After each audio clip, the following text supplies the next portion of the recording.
Então, veja bem, a história da Covid-19, esse vírus denominado coronavírus, já é um vírus muito conhecido da classe médica. Há mais de 100 anos, este grupo de vírus já foi catalogado como desencadeador de doenças do aparelho respiratório, principalmente em crianças. Porém, em 2002, esse vírus é muito mais frequente em animais silvestres, porém, em 2002, um destes vírus desencadeou uma pandemia importante, uma pandemia não, uma epidemia, desculpa, na China, e ele evoluía com achados radiológicos e clínicos compatível com SARA, SDRA. Por isso foi denominado SARS-CoV, Síndrome Respiratória Aguda do Coronavírus. Em 2012, ocorreu outra cepa importante, muito importante, mais especificamente no Oriente Médio, onde foi denominado de MERS. Ela dizimou grande parte da população. Por que não SARS-CoV-2? Porque várias características genéticas com o primeiro vírus eram diferentes. Agora, em 2019, mais especificamente nesta cidade de Wuhan, foi identificado o primeiro caso no início de dezembro, porém notificado apenas dia 31 apenas de dezembro, que foi reconhecido como pneumonia documentada pelo Covid-19, onde eles denominaram de SARS-CoV-2. Por que eles denominaram de SARS-CoV-2 e não MERS-2? Porque este vírus que surgiu agora, ele compartilha quase 80% do material genético com o SARS-CoV-1 de 2002. Por esse motivo, ele foi denominado SARS-CoV-2. Então, nós temos esses 3 vírus na história. Um ocorreu na cidade da China, o outro ocorreu no Oriente Médio, e agora esse que começa na China novamente. Onde na China começou isto? Nesta província de Wuhan, denominado Hubei. Então, veja bem, esta província tem este mercado de especiarias, onde as pessoas têm o hábito cultural de comer cobra, morcego, sopa de morcego, pangolim, que é parecido com o nosso tatu, e outros roedores. Uma teoria de cientistas acreditam que foi da ingestão alimentar que o homem se contaminou, mas tem muitos virologistas que não acreditam, porque a vida inteira eles comeram aí e nunca tiveram problema. E 300 metros para cima, 400 no máximo desse supermercado, tem um laboratório de virologia, um centro de estudo de virologia. Então, acreditam uma outra teoria, que deve ser comprovada logo, que talvez esse vírus tenha sido disseminado a partir do laboratório e não desse supermercado. Doutor Ou Weber, seja, oi, o senhor pode apertar F5 para a tela ficar espaçada? melhor? Sim, Isso. ótimo. Então, Então, acreditam-se que este vírus, esse rabisco aí foi eu que coloquei, será? não, não, senhor. Não, né? Então, Gente, acreditam-se que foi a partir deste laboratório que eles estavam estudando esse vírus in vitro, disseminou para a população. que, se for, é uma coisa extremamente trágica, que nós estaremos diante de um vírus confeccionado em parte dentro do laboratório. Por isso, esse vírus é extremamente trágico, desencadeia uma série de complicações que nós vamos ver. Bom, epidemiologicamente, este é o melhor site do mundo para vocês conseguir dados epidemiológicos satisfatórios. Há 10 minutos atrás, eu entrei neste site e colhi esses dados. Se vocês entrar agora, já deve ter mudado um pouco. É o site do John Hopkins, da Universidade John Hopkins. Olha só, hoje, há pouco tempo, nós estávamos no mundo com 14.385.211 casos confirmados. O que eu quero chamar a atenção de vocês, estudantes e colegas médicos? Eu não posso olhar um número desse e achar que é só um número. 14.385.000 casos, 211. Se eu parar para pensar, o primeiro caso foi notificado 31 de dezembro. Então, nós temos hoje exatamente 200 dias. Olha a média de casos por dia. Por dia, 71.926, ou seja, 72 mil pessoas por dia no mundo é detectada com coronavírus. Olha que coisa desastrosa.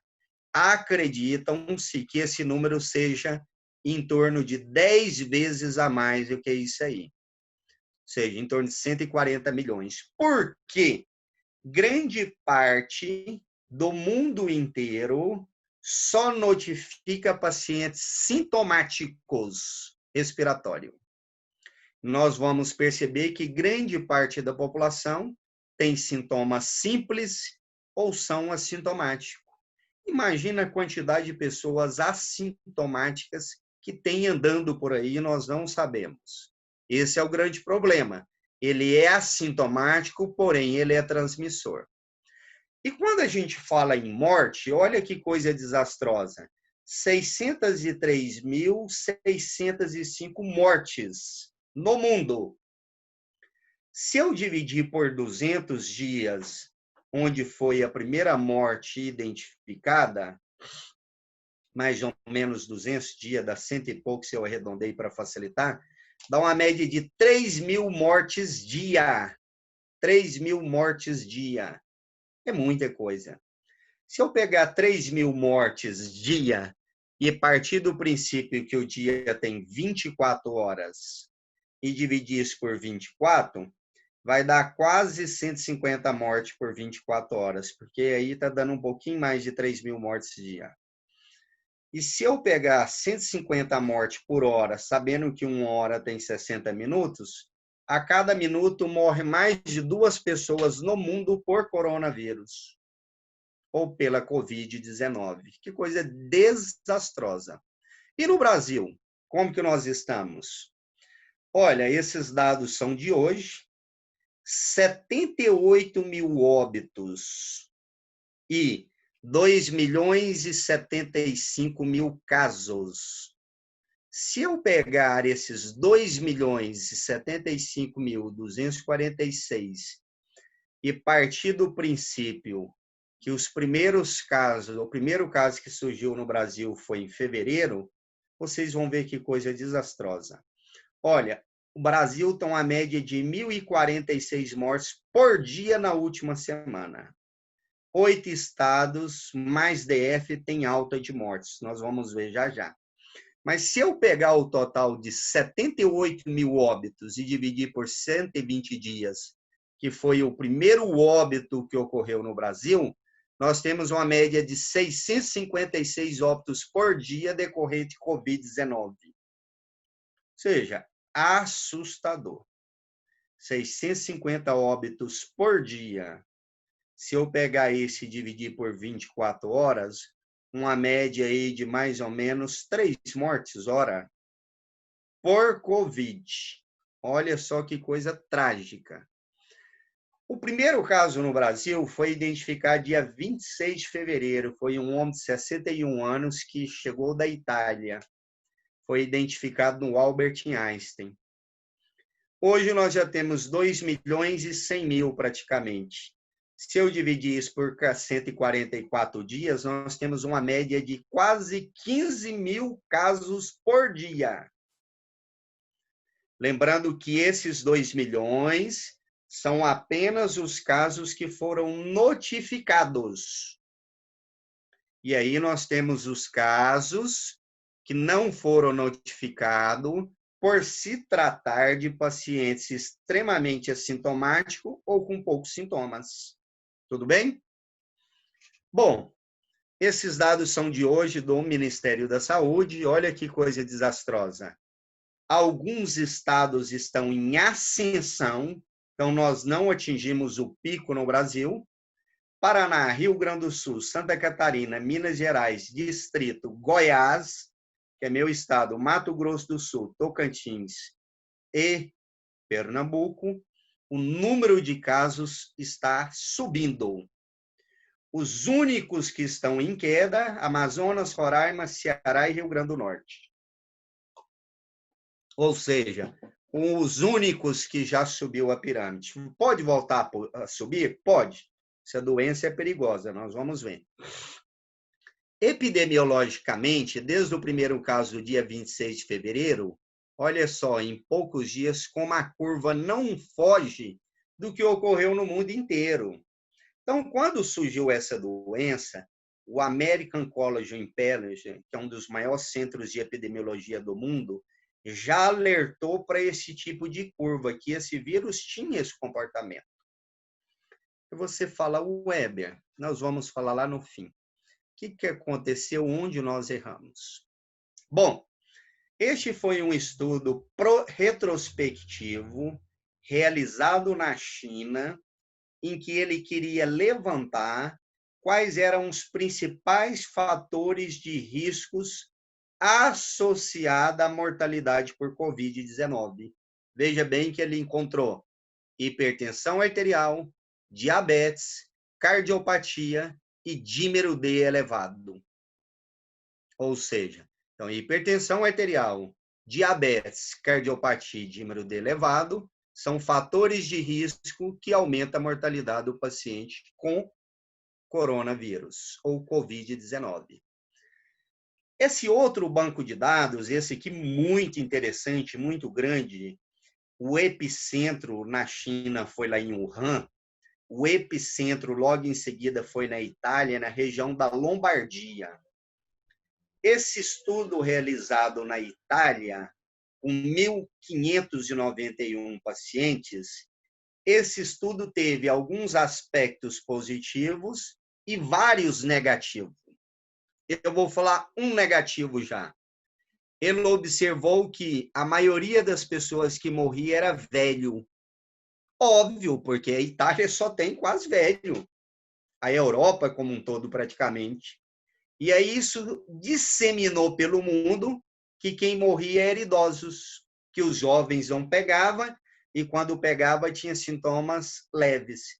Nós vamos perceber que das 78 mil mortes que nós temos no Brasil, a maioria é menos de 60 anos de idade. Olha só que coisa desastrosa.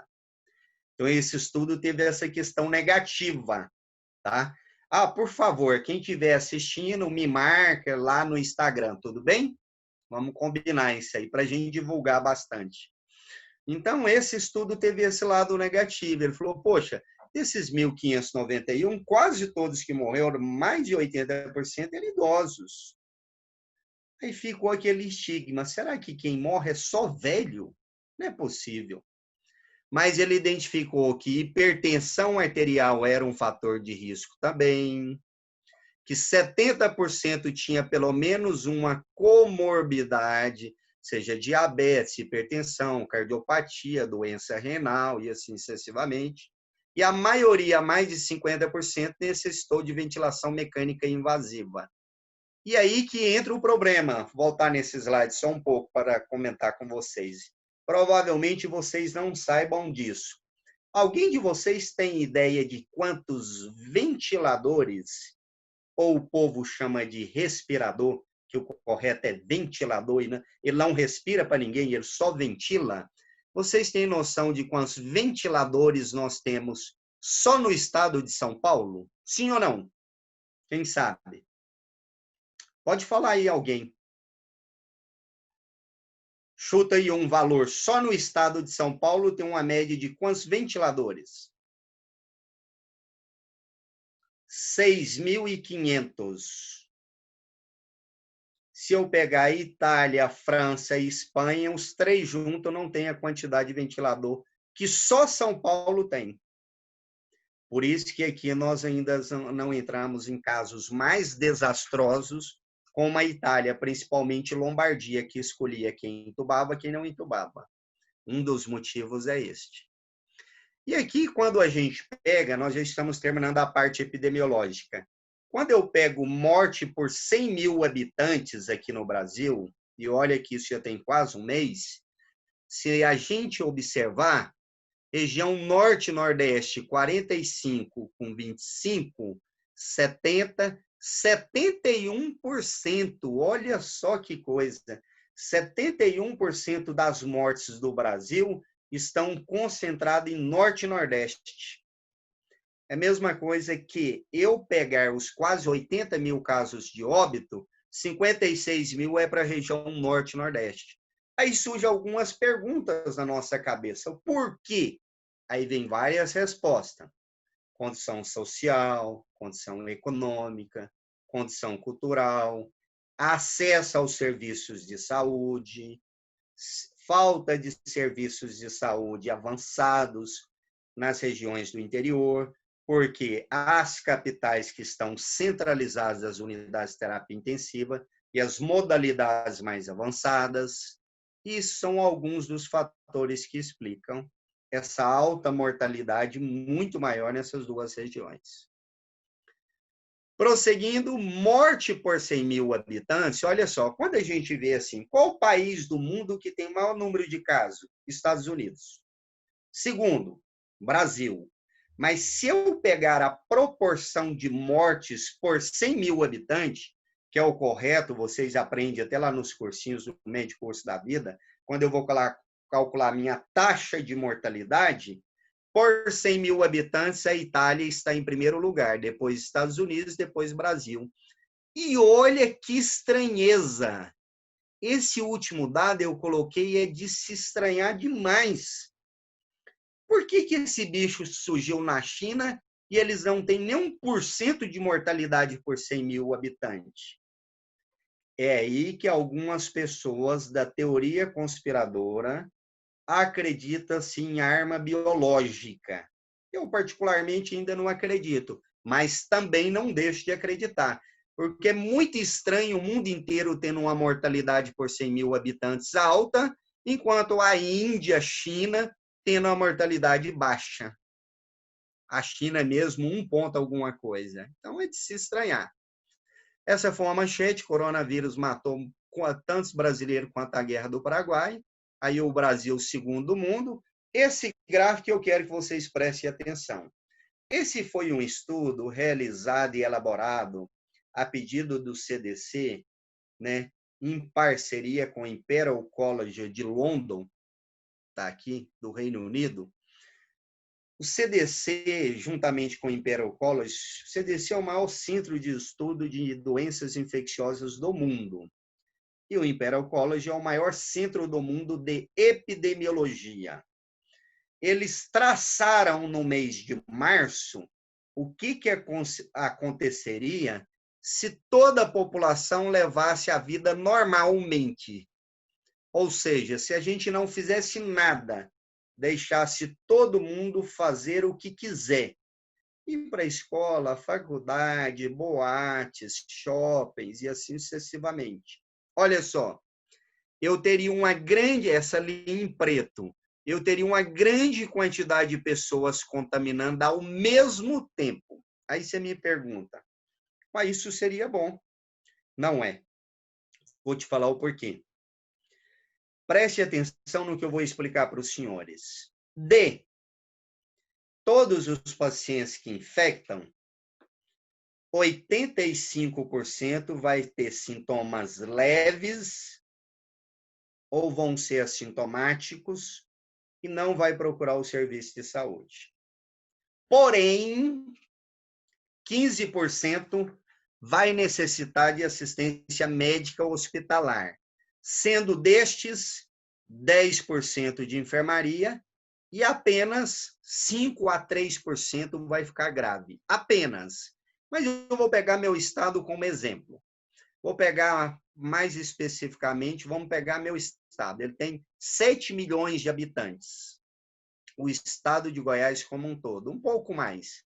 Mas se eu pegar 7 milhões, o Imperial College falou, se liberar todo mundo, 50% das pessoas vão infectar dentro de 6 meses. Mas vamos partir do princípio, eu vou ser muito otimista e falar que apenas 10% desses 7 milhões se contaminaria ao mesmo tempo. Daria 700 mil. 80% não, 85% não precisaria internar. Então, apenas 15%. Ou seja, 10% leitos de enfermaria, 5% leitos de terapia intensiva. Se pegar 10% de 7 milhões, é 700 mil. No estado, eu não tenho mais que 15 mil leitos, eu vou colocar o pessoal onde? E se eu pegar 5% destes 700 mil, 35 mil leitos de UTI. Oi. 35 mil leitos de UTI. Aqui no estado inteirinho, nós não temos nem 3 mil leitos de UTI.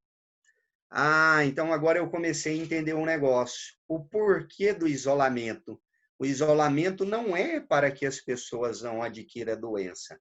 O Imperial College acredita que nós vamos viver essa contaminação por 2 anos ou mais, vai ficar nesse vai e vem de isola, não isola e tal. Porém, a hora que a curva está em ascensão em alguns estados, como está no nosso, e como que ele calcula isso? Pelo número de casos que estão sendo notificados e pelo número de leitos de UTI disponível, que é o primeiro aqui em cima, ó. O número de leitos de UTI disponível no meu estado, eu vou contar um negócio para vocês. Ontem, o número de leitos de UTI ocupados no nosso estado era 107%, ou seja, nós não tínhamos leito de UTI no setor público. E no privado, 96%. Olha que desastre. Então, mesmo se nós adoecermos aqui, nem eu pagando eu consigo hospital para internar. Olha a importância do isolamento. É para evitar esse pico. A gente chama isso de achatamento da curva, para que as pessoas possam adoecer ao longo do tempo. Tudo bem? Vamos para a segunda parte. Período de incubação. Bom, essa meta-análise realizada na China, foi onde começou, nós pegamos aqui 9 grandes estudos. E o que significa período de incubação? É o período durante o qual a pessoa manifesta os sinais e sintomas após adquirir a doença. Bom, vou falar bem rápido. No início, achava-se que a doença era adquirida apenas por gotículas. Depois perceberam que também era transmitida por aerosóis, quando eu manipulava a via aérea do paciente. Agora já estão acreditando que os aerosóis ficam suspensos no ambiente e que se eu ficar nesse ambiente fechado, com pessoas contaminadas, mesmo eu não manuseando via aérea, eu posso infectar, baseado num estudo que saiu agora com a Orquestra Sinfônica. 50 e poucos membros estavam num ambiente fechado, 2 deles contaminados e não sabia, contaminou 50 e tantos membros, alguns indo a óbito. Então, acredita que o aerosol, não só pela manipulação da via aérea, mas em ambiente fechado, ele fica ali até 3 horas suspenso no ar. Então, e outra forma é contato por meio de fomites. Eu espirro na minha mão, estou contaminado, pego na sua mão, você leva na mucosa nasal ou oral, ou pega em algum objeto e leva à boca. Isso também é outra forma. Lembrando que a principal fórmula, aerosóis e gotícula. Aí esse estudo foi para avaliar o seguinte: esse vírus só entra pela via respiratória. Ele não entra pela pele, de forma alguma. E nem via hematogênica. Não existe casos relatados, porque exige uma carga viral muito alta para desencadear a doença e infectar o paciente. Por isso que por via hematogênica, urina, fezes, é identificado o vírus, mas não relate transmissibilidade por essa via. Então, eu tenho que ter um contato prolongado e próximo. O que é próximo? Menos de 2 metros. E o que é prolongado? A partir de 10 minutos. Isso já é definido pelo CDC. Ah, estava andando, fui ali no açougue, comprei uma carne, chegou lá, o açougueiro me falou que a fulano que estava do meu lado depois confirmou o Covid, mas eu só peguei a carne e saiu. Você não pega. A carga viral é muito baixa, isso já está provado. Eu tenho que ter um contato com menos de 2 metros e maior ou igual a 10 minutos. Aí sim a carga viral é o suficiente para que eu seja infectado. Por isso a importância da população usar máscara, evitar ambientes fechados, onde tem aglomeração, onde não circula ar, que isso tudo é provado cientificamente. Então, esse estudo, essa meta-análise, ela observou o seguinte: a partir do momento que eu estou infectado, quando que a maioria das pessoas começa a manifestar sinais e sintomas? Do 3º ao 10º dia. A grande maioria das pessoas, quando adquire esse vírus, começa a manifestar sinais e sintomas a partir do 3º ao 10º dia. Alguns estudos mostrou que com 2 dias alguns manifestavam, alguns estudos mostrou que um pouquinho manifestava só lá no 14º, e um estudo apenas mostrou que uma pessoa manifestou com 25 dias. Esses são aqueles indivíduos que estão fora da curva de Gauss. Lembra do intervalo de confiança de 95%, 2,5 para lá, 2,5 para cá. Então, veja bem, qual é o período de incubação? Entre 3 e 10 dias. Vocês vão entender a importância disso aqui. Quadro clínico. Olha que interessante esse gráfico publicado pelo American College. 85%, como eu falei para os senhores, 85%, como eu falei para os senhores, vão ser assintomáticos ou ter sintomas leves. Vou falar os quais. Calma lá. 10% sintomas graves, que na enfermaria mesmo eu consigo manusear a maioria deles, e 5% vão ficar críticos, necessitando de terapia intensiva. Calma lá, não precisa decorar sinais e sintomas, então prestem atenção aqui para mim. Veja bem, o vírus entra pela via aérea alta, então os primeiros sinais e sintomas que eu começo a partir do 3º dia, a grande maioria, quando infecta por este vírus, esse vírus, lembra, vírus é um parasita intracelular obrigatório. Ele necessita de um receptor para entrar na célula. O receptor que o coronavírus, que é aquela imagem muito bonita, é um vírus bonito, cheio de velocidade, aquela coroa em cima dele, aquela coroa se liga a um receptor chamado ECA, de enzima conversora da angiotensina. No início, isso gerou um cripocó, vocês não sabem o tanto. Por quê? O povo achava que quem tomava inibidor de ECA evoluía com formas mais graves da doença. Vários e vários hipertensos deixaram de usar esse medicamento, até que alguns estudos demonstraram que não tinha perigo e que poderia tomar normalmente. Mas veja, ele vem, se liga ao receptor de ECA, prolifera na via aérea alta, aí vem os sintomas de fase 1, que são os sintomas leves, sintomas de via aérea alta. Quais são? Coriza, congestão nasal, um pouco de fadiga, anorexia, dor de garganta, dor de cabeça, febrícula. Isso tudo são sintomas de via aérea alta. Não tem candidato certo para ela. Ela é igual tatu. Tem um Liguei fone ligado aí. Bom, aquele sistema imunológico que, lembra, quando eu entro em contato com um vírus, uma bactéria, um protozoário, um fungo, o meu organismo, o sistema imunológico inato, macrófagos, neutrófilos, natural killer, vem, fagocita esse bicho, apresenta para as células apresentadoras de antígeno e elas levam para os linfócitos T. Lá eu tenho uma subpopulação de linfócito T chamado TH0. Esse linfócito TH0 vai me dar uma resposta TH1 ou TH2.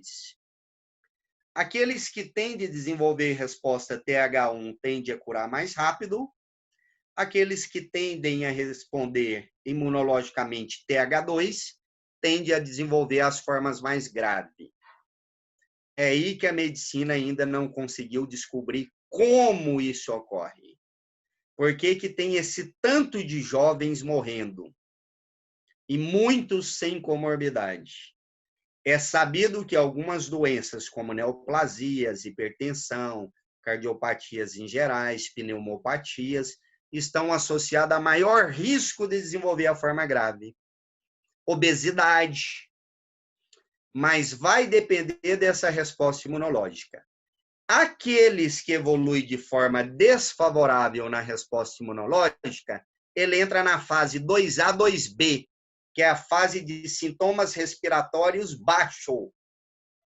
Aí ele começa com tosse, desconforto respiratório, dessaturação, utilização de musculatura acessória, ou seja, tiragem intercostal, tiragem de fúrcula, aleta nasal em crianças, subcostal, utilização de musculatura abdominal. Esse paciente entrou na fase 2A, 2B da doença. Este é o que vai procurar o pronto-socorro.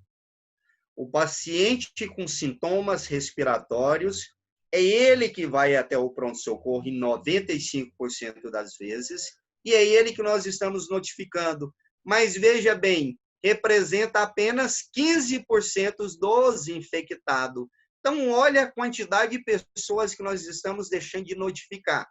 Aí você me pergunta, Weber, como que eu poderia fazer para notificar essas pessoas assintomáticas ou sintomático leve a moderada? Só tem uma resposta: testar a população em massa. Mas como? Nós não estamos tendo kit nem para testar os profissionais de saúde, nem para testar o sintomático respiratório adequadamente. Tem um tal de teste rápido que eu vou comentar já já que não serve para nada. O governo não investiu, teve tempo, porque a doença surgiu em dezembro, janeiro, fevereiro, morreu o primeiro caso aqui em março. A China, em 10 dias, construiu 2.000 leitos. O Rio de Janeiro, em 4 meses, até hoje o governador não conseguiu abrir todos os leitos de campanha. São Paulo, a mesma coisa, e outros estados, aqui em Goiás, a mesma coisa. Então, veja bem, uma série de situações contribui para que isso ocorra. Era para termos uma mortalidade um pouco menor. E aquele indivíduo que tem uma resposta imunológica um pouco mais ruim e que, por sinal, ainda tem algumas comorbidades, entra na fase 3 da doença. Esse é o grande problema. Este indivíduo entra nesta fase aqui, ó. Este artigo foi publicado semana retrasada, muito interessante, nessa revista chamada JAMA. É uma revisão da fisiopatologia, transmissão, diagnóstico e tratamento do coronavírus, doença. Vale a pena vocês lerem este artigo. Se for para escolher um, esse. Eu quero ler só um. Esse é o artigo. Esse outro artigo aqui veio falar desse negócio, ó, chamado Store-Cytokines, que o americano chama, o Store-Cytokines. Ou seja, tempestade de citocina. Preste atenção nesse slide. Se vocês entenderem esse slide, vocês vão entender a aula inteirinha. Então, esse é um dos slides mais importantes. Se alguém tiver dúvidas, pode ir mandando aí pelo chat, no fim eu vou responder. Então, veja bem, o vírus entra em contato com o receptor da ECA, enzima conversora da angiotensina, adentra a célula, e uma população pequena, ele vai desencadear uma tempestade de citocinas. Interleucina 1, interleucina 2, interleucina 6, fator de necrose tumoral, interferon-gama, alfa, e é aí que mora o problema. Essa tempestade de substância inflamatória, olha o que eu vou falar para vocês. Primeiro, leva a uma endotelite, uma lesão endotelial. Preste atenção aqui. Se eu lesione o endotélio, a íntima de qualquer vaso, o primeiro mecanismo que vem é liberação de tromboxano, vasoconstrição, para parar o coágulo que está formando. Logo em seguida, agregação plaquetária. E logo atrás vem meu sistema fibrinolítico tentando desfazer esse trombo. Então, aqui eu quero que vocês prestem atenção em duas coisas. Primeiro, para vocês não errar em prova, faz lesão endotelial. Essa lesão endotelial leva à formação de trombos, principalmente na microcirculação. E é aí que mora o problema, senhores. Pensa um trombo formando na artéria cerebral média, vai desencadear o quê? Um acidente vascular encefálico isquêmico. Um trombo parando na coronária, infarto agudo do miocárdio. Um trombo parando na mesentérica, isquemia de mesentérica. Um trombo parando na artéria renal, insuficiência renal. Um trombo desse parando lá na microvasculatura pulmonar, TEP, tromboembolismo pulmonar. No início, olha que interessante, acreditava que a maioria dos pacientes que evoluía com insuficiência respiratória era por comprometimento do parênquima pulmonar. E aí os estudos veio e falou, não, vocês estão totalmente enganados. É a formação de microtrombos na capilaridade, na membrana alvéolo capilar, que leva à dessaturação, é o principal mecanismo. Porque lembra, eu inspiro, o ar entra, por diferença de pressão, o oxigênio passa para dentro do capilar, passa para o alvéolo, do alvéolo para o capilar, e o CO2 passa da veia do capilar para dentro do alvéolo. Só que imagine essa membrana alvéolo capilar trombosada. Leva a um distúrbio que a gente chama de distúrbio VQ, ventilação-perfusão. Entra ar, mas não é perfundido, então os tecidos não é bem oxigenado. Esse é um dos mecanismos que eu tenho que compreender. Segundo mecanismo, quando eu tenho um sistema de hipercoagulabilidade ativado, o meu organismo de fibrinólise vem atrás tentando desfazer essa hipercoagulabilidade. Aí, o excesso de fibrinólise degrada esse trombo formado e o principal fator formador do trombo, decorrente dessa degradação do trombo, é o dímero D. Ah, Heber, então comecei a entender. Por isso que todo paciente com COVID, um dos exames que eu tenho que pedir é dímero D. Dímero D é um marcador de gravidade e um marcador de conduta. Já vou adiantar antes de chegar no fim. Quanto maior o dímero D, o normal é ele ficar abaixo de 500. Quanto maior o dímero D, a sua concentração, mais grave e maior chance de morrer tem o paciente. E dímero D acima de 3.000, a gente entra com anticoagulação plena, terapêutica. Clexane 1 mg por quilo, 2 vezes ao dia, ou heparina não fracionada, 80 UI, dose de ataque, 5.000, manutenção 15 a 18 UI, quilo-hora em bomba de infusão, fazendo TTPA de 6 em 6 horas, até TTPA maior que 50 segundos, ou RN entre 2 e 3. Olha,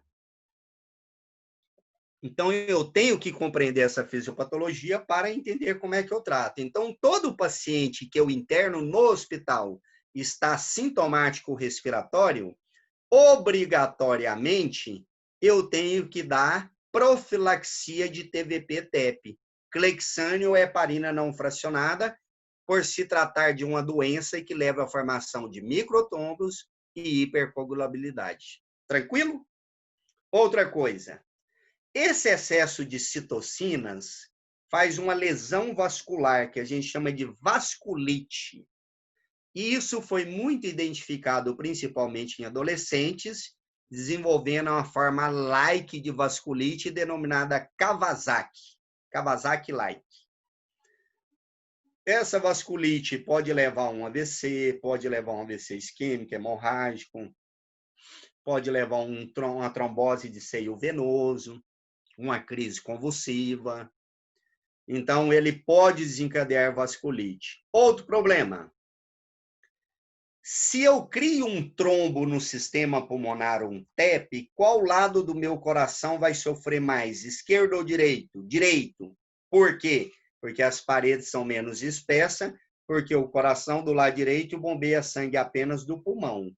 Pulmão, coração, pulmão. O esquerdo, não. Coração, corpo, coração. Então, ele é mais hipertrofiado. E aí, quando faz muito TEP na microcirculatura pulmonar, o ventrículo direito e o átrio direito dilata. Isso leva a um quadro de cor pulmonar agudo. E todas as vezes que a câmara cardíaca sofre um estresse, ou por isquemia de trombose da coronária, ou por estresse da parede do miócito, elas liberam duas substâncias importantes, que é a troponina e o BNP. Então, todo paciente internado com COVID, eu tenho que pedir troponina e BNP. São marcadores de gravidade. Já vimos 3 marcadores de gravidade. Isso gera até um slide bom, hein, para vocês colocar no feed. Vou falar de outros. Troponina, BNP, dímero D, todos são marcadores de gravidade no paciente portador de COVID. Tranquilo? Outra coisa. Essas citocinas inflamatórias são substâncias vasodilatadoras. Se elas promovem vasodilatação, diminui a resistência vascular, diminui a pressão arterial. Este é um dos mecanismos que diminui a pressão arterial. Choque distributivo. Outro mecanismo. Pode fazer uma depressão miocárdica por miocardite viral ou por miocardite por resposta inflamatória. Choque cardiogênico. Pode formar um tromboembolismo pulmonar. Choque obstrutivo. Nós temos 4 tipos de choque: hipovolêmico, distributivo, obstrutivo e cardiogênico. Veja que esse vírus pode levar a 3. E quiçá a 4, hein? Se o paciente entrar em coagulação intravascular disseminada, ele sangra para todo lado. Então, veja que vírus nojento. A fisiopatologia dele é desastrosa. Outra questão importante, que ele desencadeia uma reação inflamatória extremamente grande na membrana alvéolo capilar e se inunda o alvéolo de líquido e leva a um distúrbio de ventilação-perfusão e o paciente pode evoluir com um quadro de SDRA, Síndrome de Desconforto Respiratório Agudo Grave. Tranquilo? Tudo bem? Vamos para o próximo slide, eu vou passar bem rápido. Esse foi um artigo que foi publicado recentemente sobre as manifestações extrapulmonares, que quase todas eu já falei aqui. Ó. Ele dá TEP, ele dá AVC, ele dá distúrbios psiquiátricos, distúrbios cardíacos, como arritmias, miocardite, choque cardiogênico, distúrbios endócrinos, já é sabido que ele dá tireoidite, olha que coisa estranha, hein? Ele dá problemas de diabetes, cetoacidose diabética, problemas dermatológicos como urticária, vesículas, várias pessoas abrem o quadro com problema dermatológico, gastrointestinal. Vários colegas operaram pacientes portadores de COVID, a queixa que ele tinha era dor abdominal. Raros os casos era necessidade de cirurgia. A maioria era infarto do gânglio, que a gente chama isso de adenite mesentérica. Raros foram os que eram isquemia de mesentérica, mas ela pode cursar forma grave, dor abdominal, diarreia, são manifestações graves. insuficiência hepática, insuficiência renal, pode cursar com tudo isso. E qual é o principal fator inflamatório que faz essa merda toda aí? Interleucina 6 e fator de necrose tumoral. Por isso que interleucina 6 também é um marcador de gravidade. Olha, já vimos. Quais são? Interleucina 6, troponina, BNP e dímero D. E outra coisa, essa reação inflamatória, essa vasculopatia que ele desencadeia, pode fazer uma hemólise importante do sistema hematológico. Essa reação autoimune e elevar o DHL do paciente. Então, outro fator de gravidade é o DHL. Aí sim, esse eu posso anotar. Olha, quais os fatores de gravidade? DHL, interleucina 6, troponina, BNP, dímero D. Quanto mais alto, pior é o prognóstico do paciente e a chance desse paciente evoluir com óbito. Aqui é outro artigo que foi publicado recentemente também, mostrando as mesmas coisas de manifestações sistêmicas das doenças. Um outro artigo mostrando os quadros de coagulopatia que eu já comentei, lesão endotelial e coagulopatia. Um outro artigo mostrando a parte de coagulopatia. E aqui vejo os senhores o tanto de microtrombos na membrana alvéolo capilar, que isso aí leva um distúrbio ventilação-perfusão. A minha esquerda, uma membrana alvéolo capilar normal. A minha direita, uma membrana alvéolo capilar trombosada. E para piorar a situação, a membrana alvéolo capilar sofreu uma vasodilatação, entra uma grande quantidade de substâncias transsudato para dentro do alvéolo, isso gera uma reação inflamatória, os pneumócitos tipo 1 e tipo 2 são destruídos, diminui a produção de surfactante, o que leva à telectasia, isso aqui tudo, a telectasia, com líquido dentro do alvéolo e trombo na microcirculatura, leva o paciente a um quadro de hipoxemia muito grave ou insuficiência respiratória. Esse é o estudo que mostrou que a doença é dividida em 3 estágios, 1, 2A, 2B e 3. E como que eu faço o diagnóstico? Aqui que eu quero que vocês prestem atenção. Vou contar uma história bem rápida, até pelo tempo. Olha, esta semana eu estava no pronto-socorro com os residentes e com os internos. Chegou uma paciente e falou assim para mim: doutor, eu tive contato com alguém que tem a doença confirmada, tem 2 dias, e eu fui nesse hospital particular e eles me pediram PCR, R$380, mais sorologia, R$200. Paciente humilde, pobre, condição social ruim, econômica e cultural ruim, fez as tripas coração para fazer esse exame. Voltou para mostrar para o doutor, tinha que pagar uma consulta particular, e assim mesmo só na segunda-feira. Aí, quando foi na sexta, ela compareceu ao UOL, hospital público, para que a gente pudesse olhar. Aí, como era suspeita de Covid, passaram para mim e para os residentes. Olha só o tanto que é a nossa responsabilidade médica de saber conhecer as coisas. Primeiro, quando eu entro em contato com esse vírus, ele entra pela via respiratória. Mas qual é o pico de replicação viral dele? 5º dia. 5º. Até quanto, Weber? 10. Então, vou fazer uma pergunta para vocês. Qualquer um me responda. Adianta eu pedir PCR antes de 5º dia? Sim ou não? Vamos, gente? Não. Não. Fazer a pessoa gastar dinheiro à toa, doutor. Isso é médico que não conhece a doença. Olha, coitada, pagar R$400 um exame. Olha, se eu pedir PCR antes do 5º dia, tem uma grande chance de dar falso o quê? Positivo ou negativo?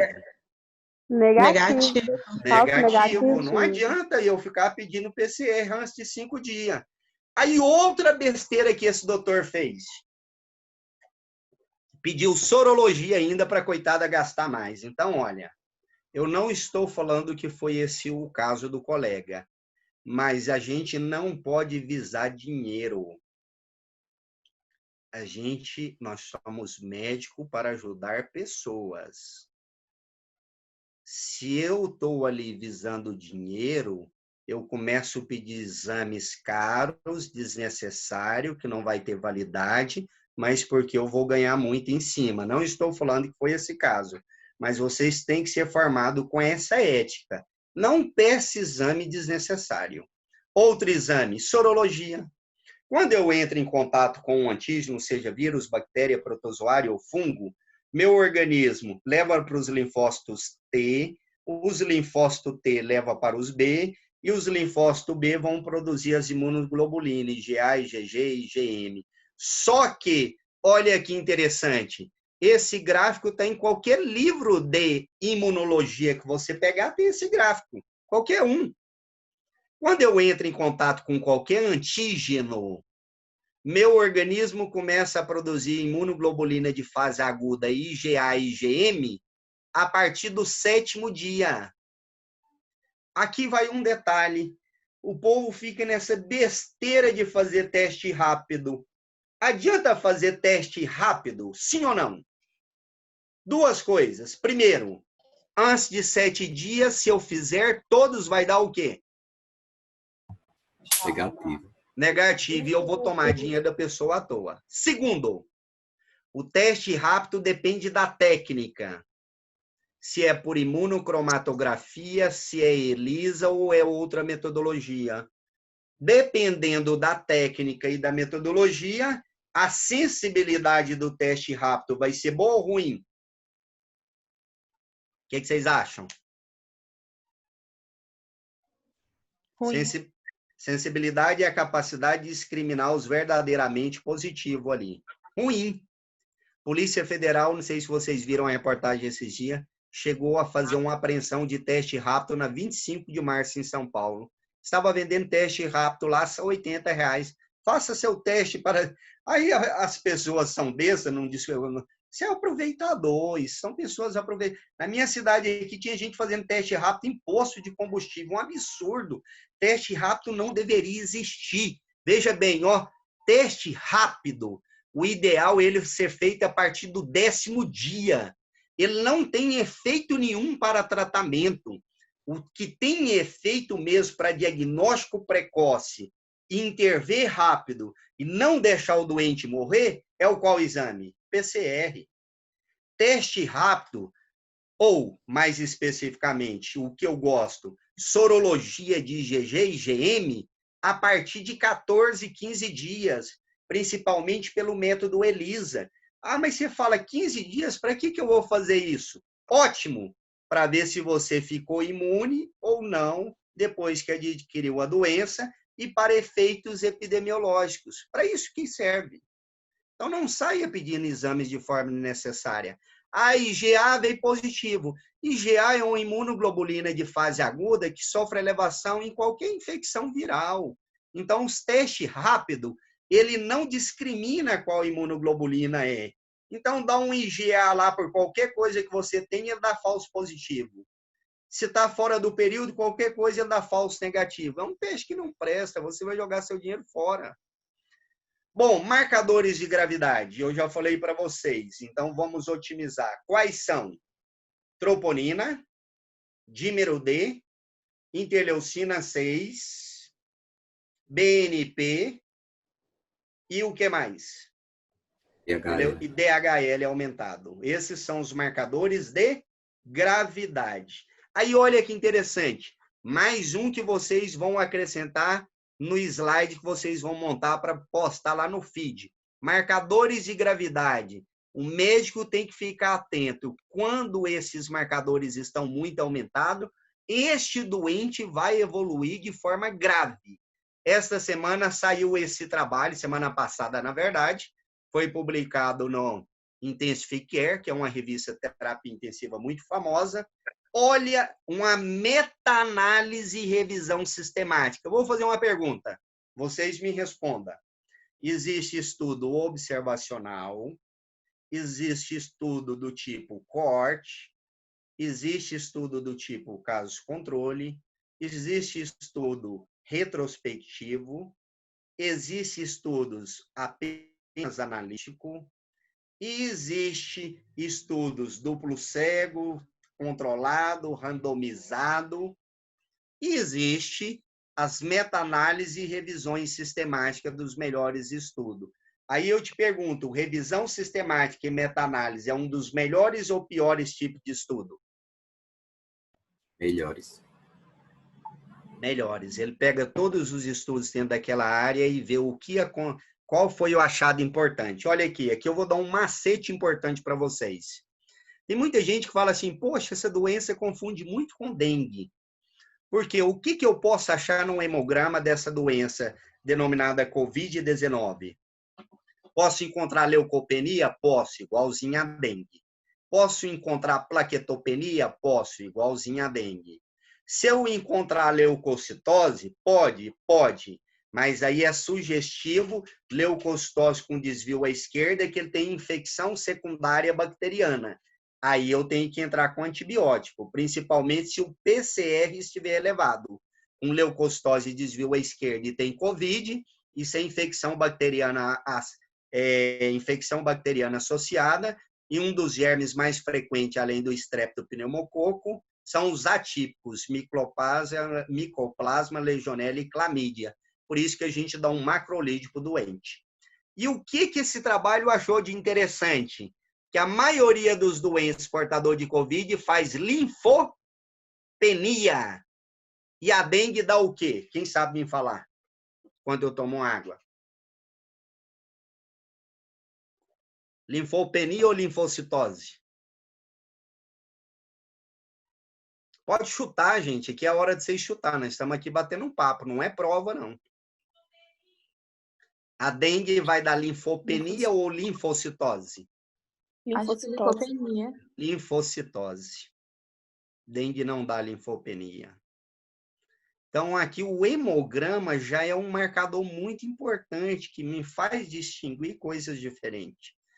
Aí, para vocês anotar nos slides de vocês, o que essa revisão sistemática e meta-análise mostrou? Quanto mais grave a linfopenia, mais grave, pior é o prognóstico do paciente. Então, quais os marcadores de gravidade que nós vamos colocar no nosso slide?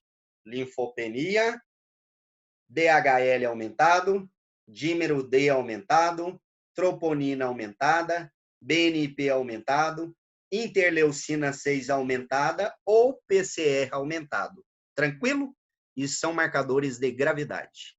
Bom, prosseguindo, diagnóstico radiológico. No início, acreditava-se que o padrão radiológico seria esse padrão de vidro fosco periférico. Achava que era um sinal quase que patognomônico. Lembrando que a tomografia não dá diagnóstico de COVID, ela nos auxilia a fazer diagnósticos diferenciais e avaliar complicações.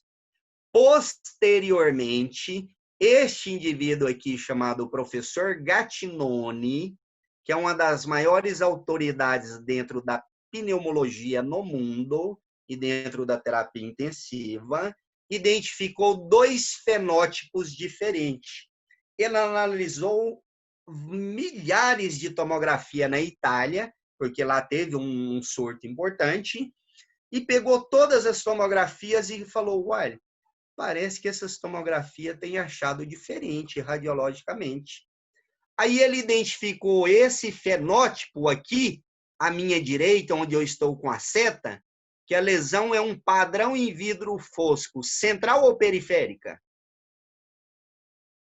Hein? Periférica.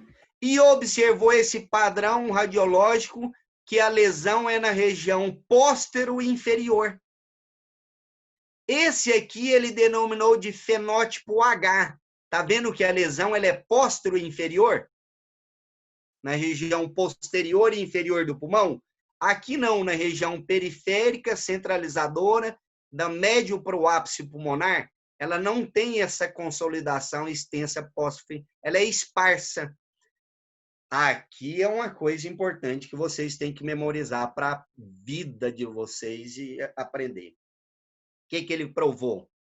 Que esse paciente fenótipo H, que ele chamou de high, e esse L de low porque baixa complacência, H porque alta complacência, esse grupo aqui, se eu pronar ele, ou seja, virar de barriga para baixo, ou aumentar a PIP, ele responde, vai melhorar a saturação e oxigenação.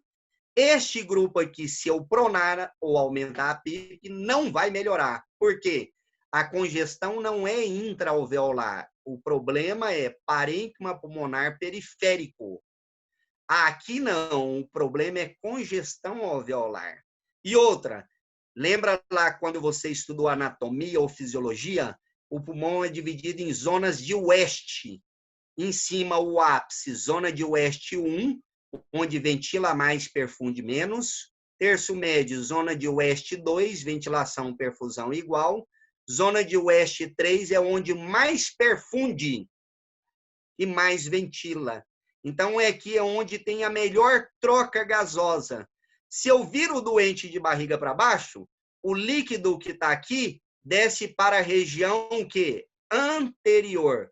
Não é igual aquele repórter da Record fez aquela besteira. Pelo amor de Deus. Ele falou que um amigo médico dele ensinou ele que quando virava de barriga para baixo, o líquido escorria, o vírus saía pela boca, pelo nariz, ouvido, e a pessoa curava. Para com isso. Não inventa. Eu quase que mandei uma carta para ele. Está muito ruim de amigo médico. É porque esse líquido da região póstero-inferior, ele vem para a região anterior do pulmão, e a região póstero-inferior é onde eu tenho a melhor relação ventilação-perfusão, a zona 3 de West, esse doente melhora. Logo em seguida, veio um outro professor chamado Pelosi, que desenvolveu 3 fenótipos. O fenótipo 1 seria o mesmo fenótipo H, o fenótipo 3, o mesmo fenótipo L, que não responde à prona, e o 2, que ficaria ali intermediário. Então, tomograficamente, radiologicamente, a gente bate o olho no doente e vê qual fenótipo ele é, se compensa ou não eu aumentar a PIP desse paciente, que é pressão positiva no final da expiração.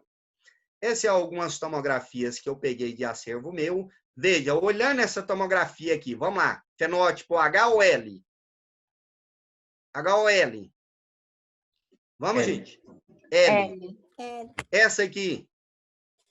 H. Não, olha L. só. L. L. L. Essa aqui? L. L. L. Essa aqui? H. H. Essa aqui? H. H ou L? L. L. Veja que ela tem dilatação brônquica apenas. E esses raios-x? O primeiro exame que eu tenho que pedir é raio-x.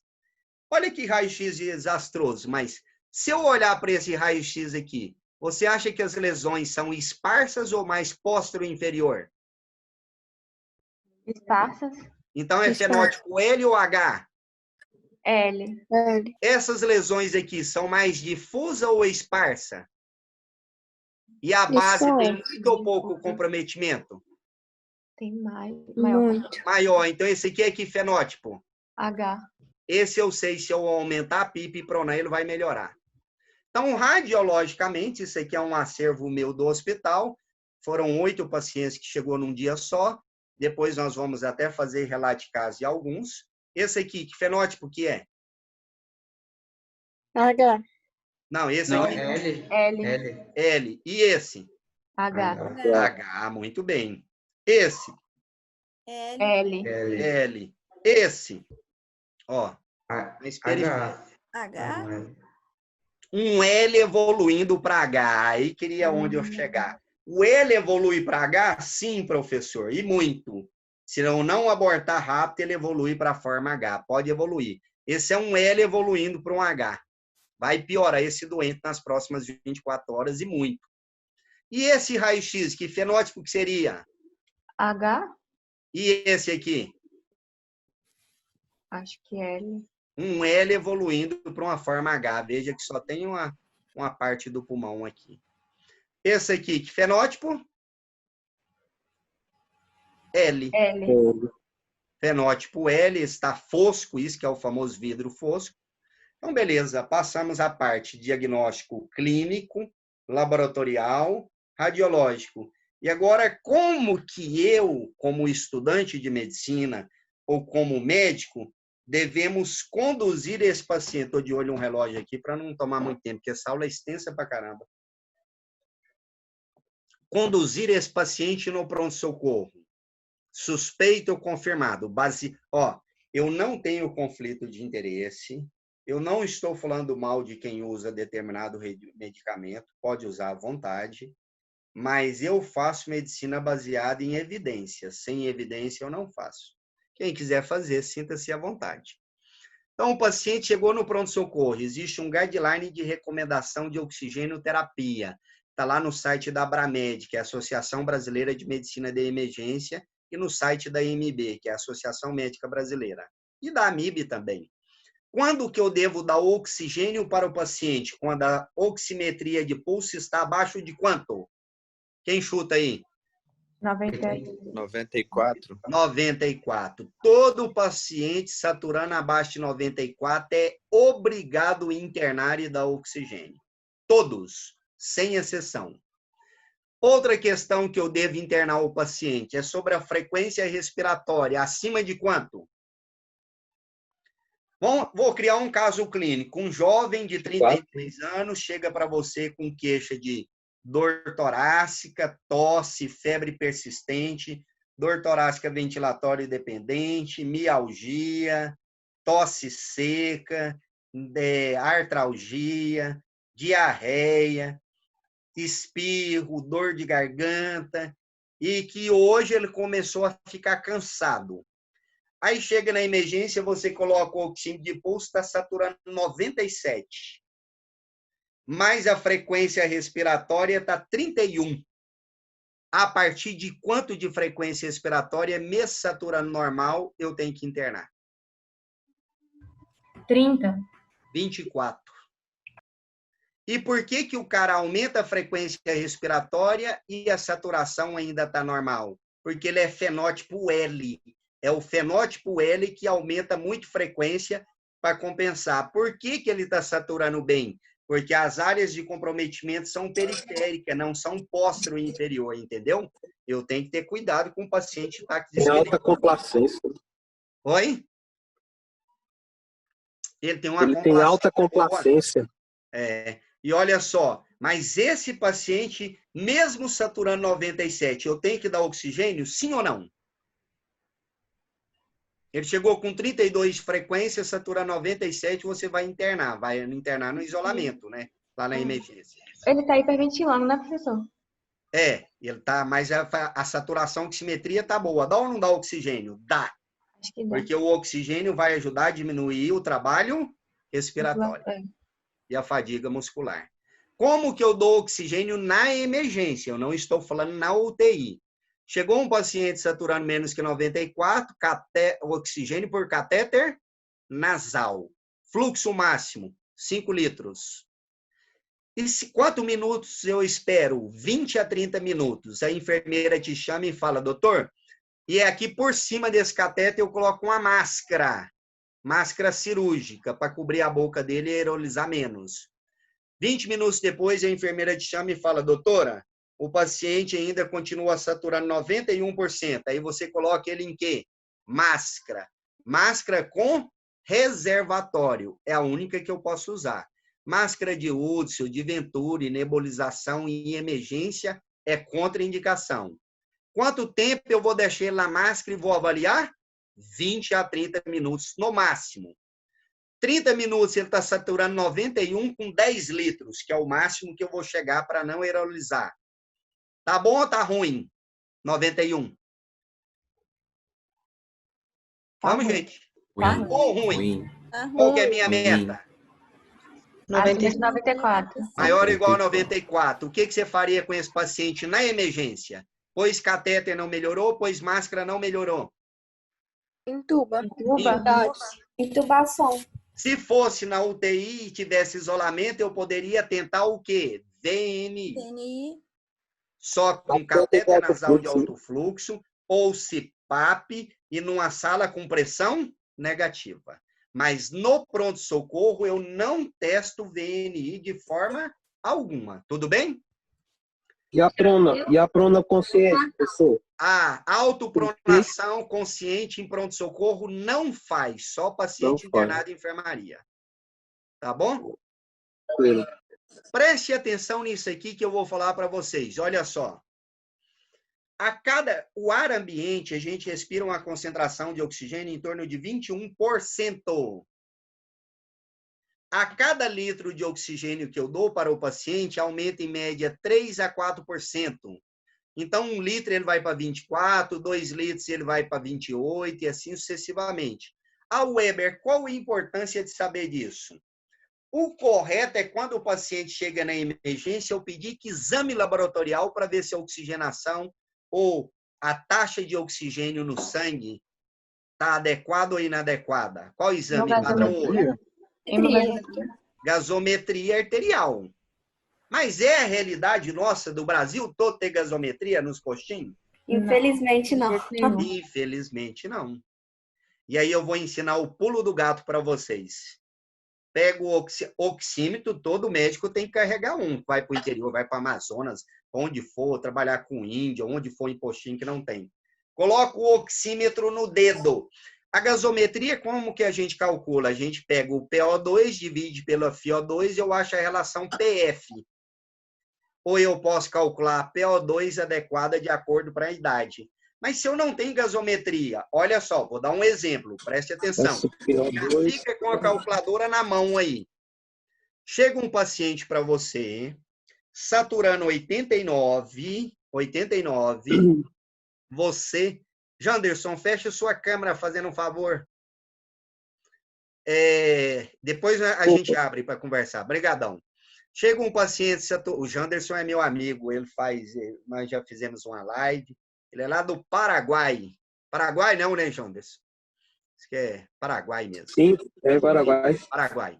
Chega um paciente para você usando... Foi um prazer rever novamente antes. Logo nós vamos fazer outra live aí. Chega um paciente saturando 85%, eu coloco ele no catéter. 20 minutos depois, a enfermeira fala, doutora, está 90%. Lá na emergência, você vai e coloca o quê? Máscara. De 6 a 10 litros. Aí ela pega e fala para você meia hora depois, doutora, está saturando 90% com 10 litros. 10 litros de oxigênio me dá uma FiO2 em torno de 80% a 90%. Preste atenção nisso. Aí você vai e coloca, tá 90. 90 dividido por 0,8. Divide aí para você ver. 80% é o mesmo que 0,8. 90 dividido por 0,8. Vou até dividir aqui. 112,5. Oi? 112,5. 90 dividido por 0,08. Opa, 90 dividido por 0,8. 112. Boa. Olha, aí eu faço uma pergunta para vocês. 112 o quê? A relação SF. Que é isso? Saturação pela FiO2. Olha o que eu vou falar para os senhores. Todo doente que chegar no pronto-socorro e eu não tenho gasometria, eu só tenho um oxímetro, e eu pego o valor da oximetria de pulso e divido pela FiO2. Como que eu sei a FiO2? Cada litro de oxigênio aumenta em 3 a 4%. Olha o que eu vou falar, olha o pulo do gato. A relação SF de menor que 250 pode parar e intubar todos eles. É protocolo de intubação. Tranquilo?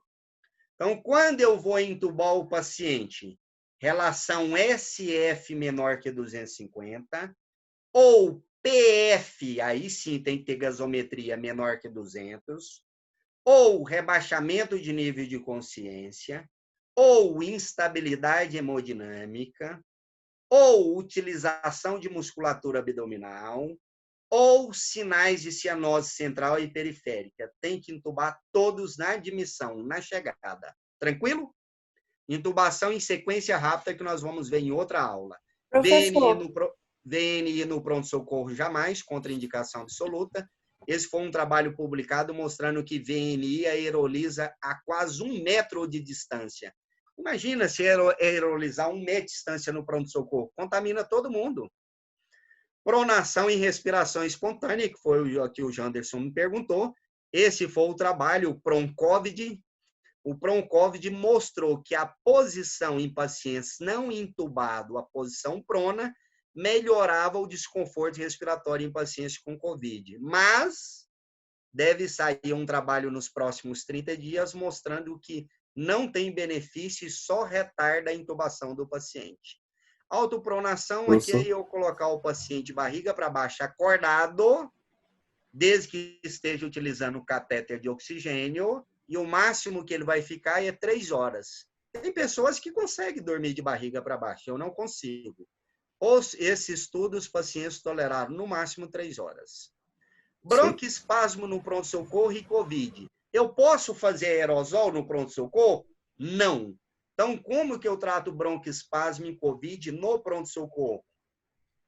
Beta de curto endovenoso, sulfato de magnésio endovenoso, posso usar metilxantinas como aminofilina endovenoso e, além disso, gás inalatório, gás que a gente usa na anestesia óxido nítrico, ou uma dose baixa de cetamina, que é broncodilatadora. Tudo bem? Intubação orotraqueal já falamos. Anticoagulação. Existe anticoagulação profilática e anticoagulação terapêutica. Profilática. Professor? Se for Clexane, 40 miligramas uma vez ao dia. Se for heparina não fracionada, 5.000 de 8 em 8. Quando que eu vou fazer terapêutico? Quando tem TEP confirmado ou trombose venosa profunda confirmada, ou quando o dímero D é acima de 3.000. Aí o Clexane vai ser 1 miligrama por quilo de 12 em 12. A heparina não fracionada vai ser 4 a 5 mil de ataque e 15 a 18 UI quilo-hora com TTPA de 6 em 6 horas, até atingir TTPA acima de 50 ou RN entre 2 e 3. Esse é um pouco mais difícil de conduzir. Aí nós estamos chegando quase na parte final já da aula, aí entramos na parte mais polêmica. Tratamento, Então, o tratamento da doença é dividido em 3 fases. Lembra? Fase 1, fase 2 e fase o quê? 3. E a 2 é dividida em 2A e 2B. A fase 1, o que seria o tratamento? Chega um cara no cais para você com dor de cabeça, febre, tá lá, nariz congestionado. O que seria o tratamento nessa fase 1 para ele? Sintomático, né? Sintomático. Descongestionante nasal, remédio para febre. E antiviral? Será que tem algum remédio que eu possa dar precocemente e inibir a replicação viral? Vamos ver, então, pelos estudos? Esse foi o primeiro estudo publicado, olha, um estudo, uma análise retrospectiva. Análise retrospectiva, ou seja, olhar para trás, é um tipo de estudo bom ou ruim? Vamos, gente. Bom ou ruim? Bom. Olhar para trás, um estudo, uma análise retrospectiva, não é bom. Não? É um tipo de estudo ruim. Foi feito com 1.061 pacientes. Está circulado aqui, olha o nome desse cara. Quem consegue ler? Didier Raoult. Foi realizado onde esse trabalho? Na França. O que eles fizeram? Deram 200 miligramas por 3 vezes ao dia por 10 dias, mais azitromicina, seguido por 250 miligramas de ácido por mais 4 dias. Os desfechos foram óbito, piora clínica e persistência da carga viral.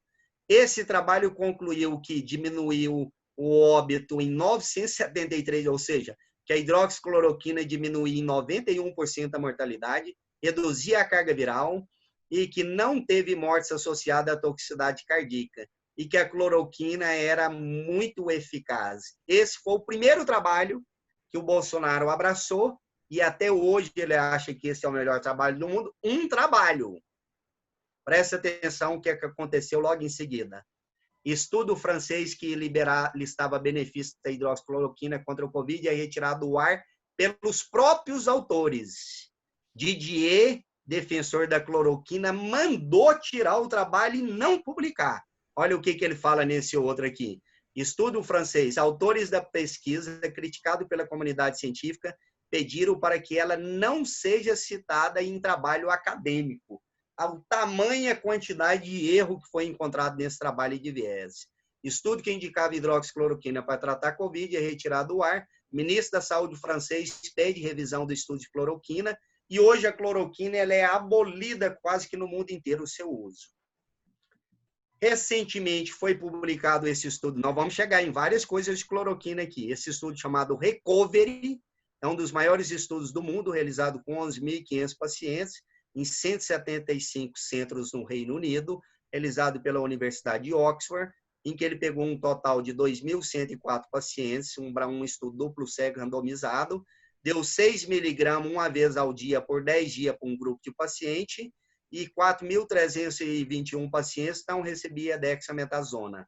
E teve que parar o estudo na metade, porque, olha que interessante, esse estudo mostrou a redução de mortalidade em quem está em ventilação mecânica em 1/3, ou seja, 33%, tá até aqui, ó, 33%, e 1/3 dos pacientes.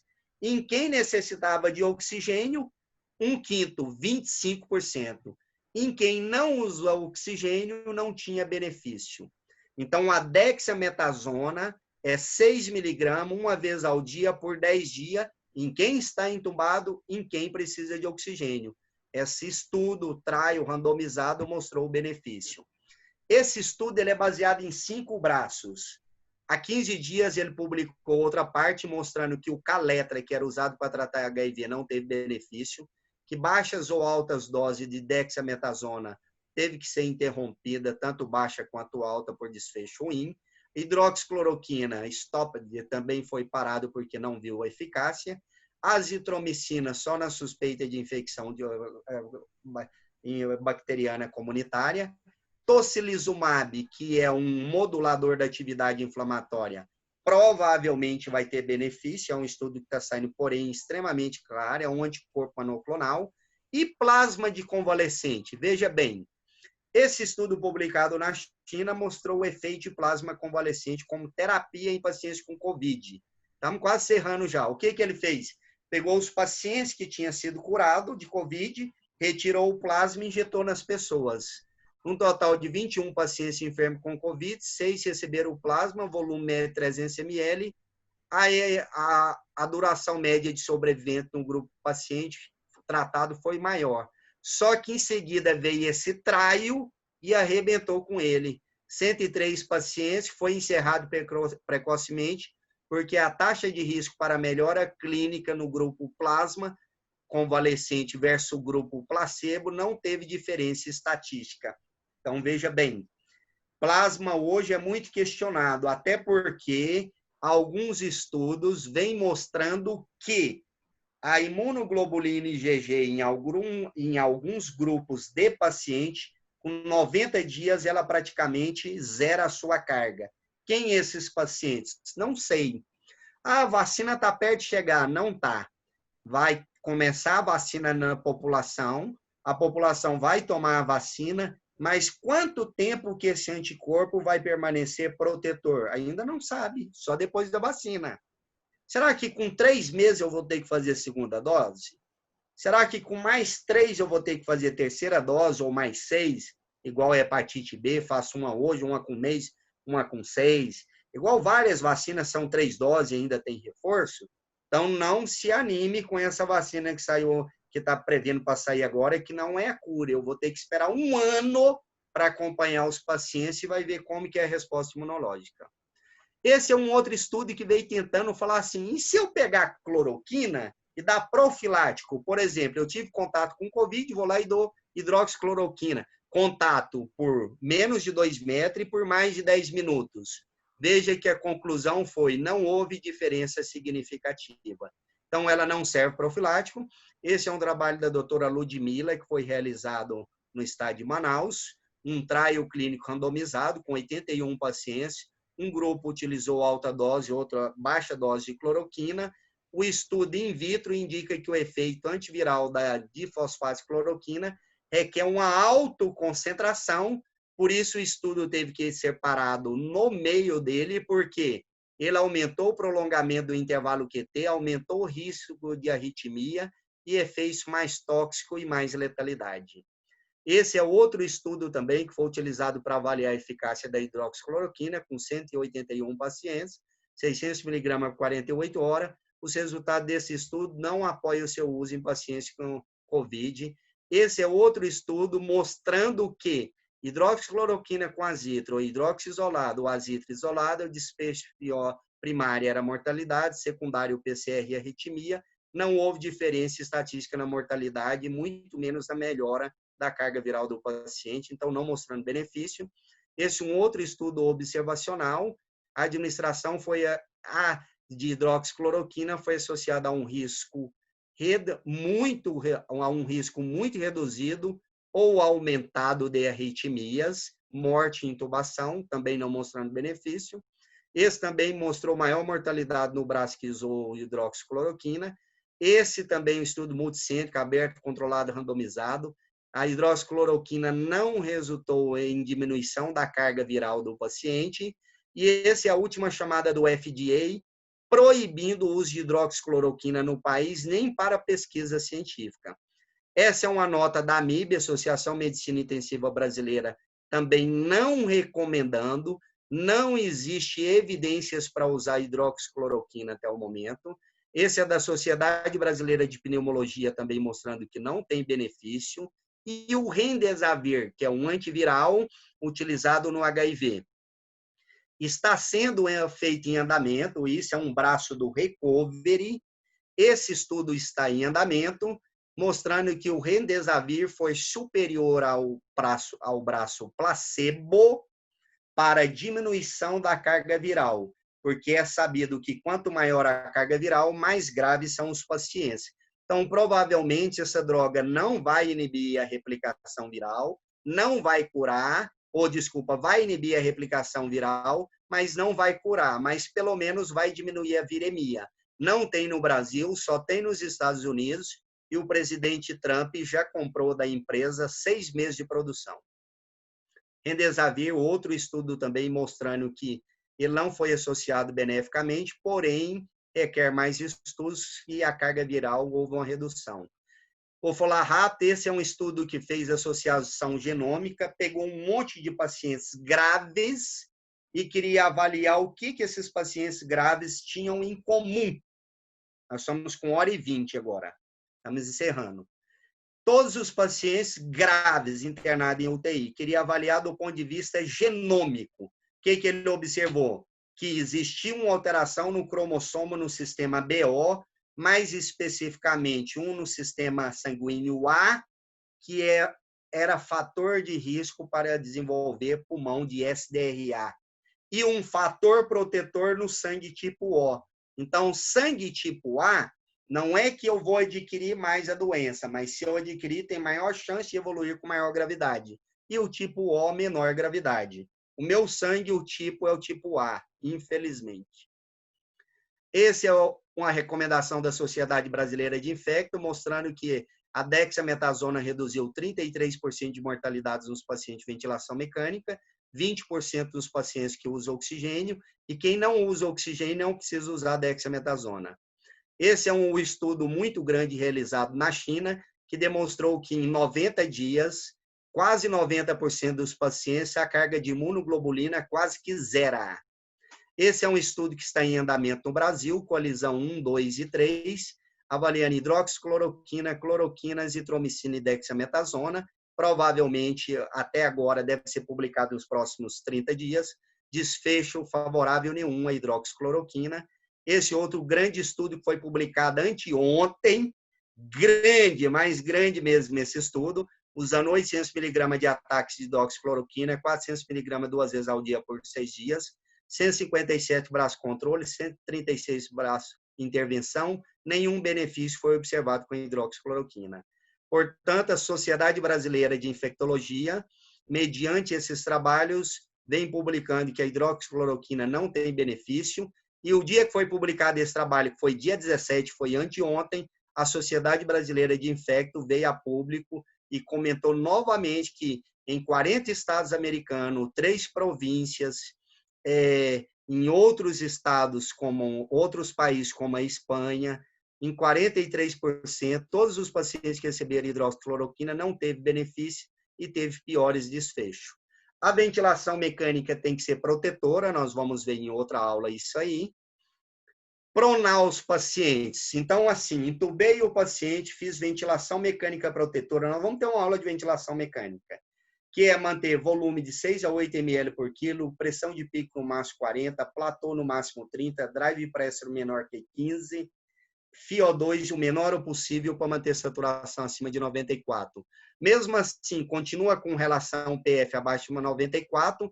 Esse estudo, um dos estudos importantes, mostrou o benefício de prona. Isso já era aprovado pelo estudo Proceva.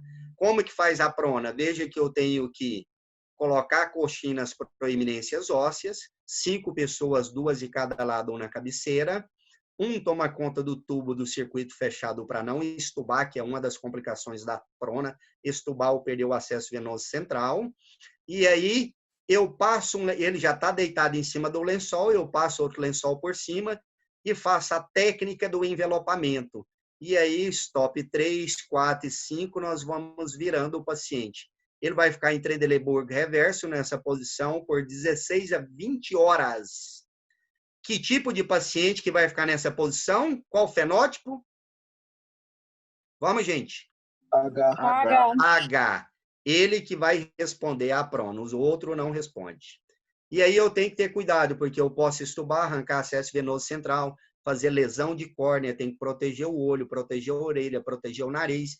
Essa posição de nadador muda a cada 2 horas, senão faz lesão de plexo. E veja coxinas proeminência óssea. Se ele parar, eu posso reanimar pelo dorso, posso cardioverter ou desfibrilar pelo dorso. Se não for eficaz a massagem cardíaca, eu desprono. Esse é um paciente meu lá do... Nós pronamos 250 quilos, 257. Mas pronamos e, graças a Deus, ele saiu vivo. Ah, professor, e se eu pronei 2 vezes, 3 vezes e a gaso vem com relação PF abaixo de 100? ECMO, que é a oxigenação por membrana extracorpórea.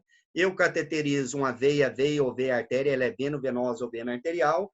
Esse aparelhinho vai fazer a oxigenação e devolve o sangue para o corpo e o pulmão fica em repouso. Complicações do COVID, olha, injúria cardíaca. Outra complicação do COVID, insuficiência respiratória.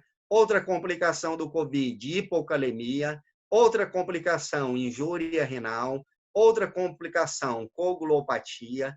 Outra complicação, trombose pela coagulopatia, disfunção pulmonar, síndrome de Guillain-Barré associada, neuropatias periféricas, arritmia cardíaca em 17%, insuficiência cardíaca em 8%. Olha, 120, do total de 153 pacientes, esse estudo publicado agora recentemente, encontrou que 125 apresentou eventos neurológicos, 62%. Desse total, 57%, ou seja, 74%, AVE isquêmico, 12% hemorrágico, 1% vasculite e 59% estado mental alterado, ou seja, problemas de déficit cognitivo, de atenção, comportamento, e aí vai. E aqui foi publicado recentemente na Critical Care, mostrando que o COVID-19 também está associado à trombose cerebral venosa, que é a manifestação mais frequente quem tem trombose venosa. O fator de risco é mulher, principalmente mulher que fuma e usa anticoncepcional. A queixa principal é crise convulsiva no pronto-socorro. Esse outro artigo que eu mandei para vocês hoje que saiu, que pode evoluir com choque. Que tipo de choque? Cardiogênico, distributivo e obstrutivo. Traqueostomia, a sociedade já pronunciou, como o tempo de internação é prolongada, a traqueostomia não tem benefício em fazer antes de 14 dias, porque é o procedimento que mais gera aerosol e contamina a equipe. Vou falar rápido da parada cardíaca, tem um guideline. Se o paciente parou, eu posso ambusar, desde que entre o tubo e o ambu tem um filtro EPA, que retém toda a partícula viral. E se o paciente parou, nós vamos ver isso em ventilação mecânica. Coloca FiO2 100%, não desconecta o tubo, deixa PIP 0, frequência respiratória de 10, tempo inspiratório de 1 e sensibilidade bem alta para não detectar massagem. Medidas de prevenção e finalizamos. Principal medida de prevenção, isolamento social, rastreamento das pessoas, ou seja, comprar bastante kit, testar a população em massa para tentar rastrear quem está infectado e manter isolado, usar máscara, distanciamento social, evitar tocar boca, nariz, higienizar as mãos com água e sabão e álcool em gel. Isso diminui o tal do R0. O que é R0? É a capacidade que eu tenho de transmitir para outra pessoa. Imagina, a Alemanha rastreou quase que 100% da população. Eles compraram muitos kits antes e fizeram PCR, fizeram Blitz no país e PCR em quase todo mundo. E aí eles iam isolando. Então, o R0 era baixo, ou seja, menor do que 2. Ou seja, 1 não era capaz de transmitir mais que 1,5, 1,7. O nosso R0 hoje no Brasil chega próximo de 4, ou seja, eu contamino 4. Se cada um contamina 4, esses 4 contaminam mais 16. E esses 16 contaminam mais 64. E esse 64 vai só em crescimento exponencial. Por isso a importância do isolamento. Esse foi um estudo feito em Goiás, que se a gente fizesse isolamento 14 por 14, ia reduzir 61% dos óbitos, isolamento mais rastreamento dos contatos, 76%, e se não fizesse, se a gente fizesse isolamento e rastreamento, ia salvar 10 mil vidas dentro de 60 dias. Aqui nós estamos fazendo isolamento 14 por 14, mas parece que não teve impacto ainda. Para encerrar, o Bolsonaro adotou a conduta da Suécia. A Suécia foi um dos poucos países do mundo que liberou a população para fazer tudo. Eles queriam fazer imunidade de rebanho. O que é imunidade de rebanho dentro da epidemiologia? Deixar todo mundo entrar em contato com todo mundo, as pessoas se infectam, com isso cria imunidade. E aí, olha, Suécia se torna o país com maior mortalidade por Covid-19, virou motivo de exemplo para o Bolsonaro e hoje é o país da Europa com maior mortalidade por 100 mil habitantes. Olha que desastre. O álcool em gel tem eficácia, isso aqui foi a Sociedade Brasileira de Infecto que publicou, porque algumas pessoas falaram que ele não tinha eficácia, que o vinagre era melhor. Tudo bem? Era só isso que eu tinha para falar. Se vocês quiserem abrir agora para a gente fazer as perguntas e encerrar. Professor, desculpa, uma pergunta mais informal, assim, dentro da nossa Pode perguntar à realidade. vontade. Caso o senhor pegasse Covid, o que o senhor tomaria como tratamento? Só sintomático, apenas só ia tomar corticoide e Dexa se eu precisasse de oxigênio para internar. Mais nada. Não to... Antes que me pergunte do Anitta. O Anitta foi realizado 3 trabalhos, eu esqueci de colocar eles aqui, eu vou mandar para vocês. Mas in vitro, Anitta, para conseguir matar o vírus ou inibir a replicação viral, ele inibe até o HIV, mas só que tem que ser 10 vezes mais, 10 a 18 vezes mais a concentração da normalidade, aí se torna extremamente neurotóxico.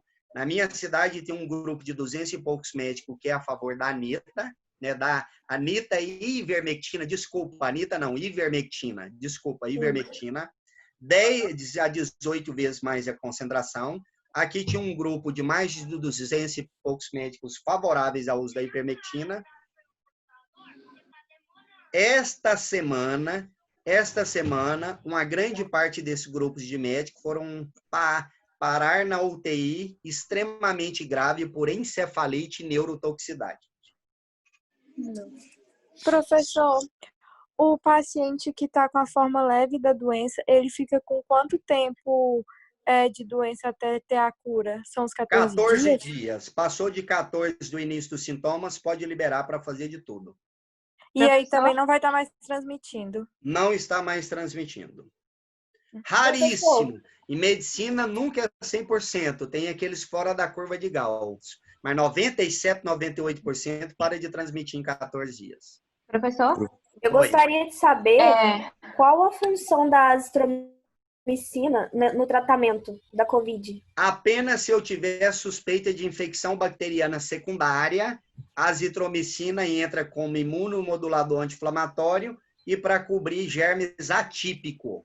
Eu acredito que está tendo muita prescrição equivocada, porque eu tenho um amigo que ele é interno e ele teve a suspeita de Covid, ele teve que ficar isolado em casa, e aí a médica já passou para ele o corticoide e a azitromicina, sem nem Deus saber me que ele livre, tava. corre desse povo. É Dá absurdo, os né? artigos para eles lerem. Isso é um absurdo, isso é uma iatrogenia. Professor, Obrigada, professor. o senhor Oi. viu um estudo que fala que o Covid tem afinidade por adipócito? Eles falam assim que as células, por essas células serem um receptor da enzima conversora de angiotensina. O senhor viu isso? Falando o quê? Eu não te ouvi.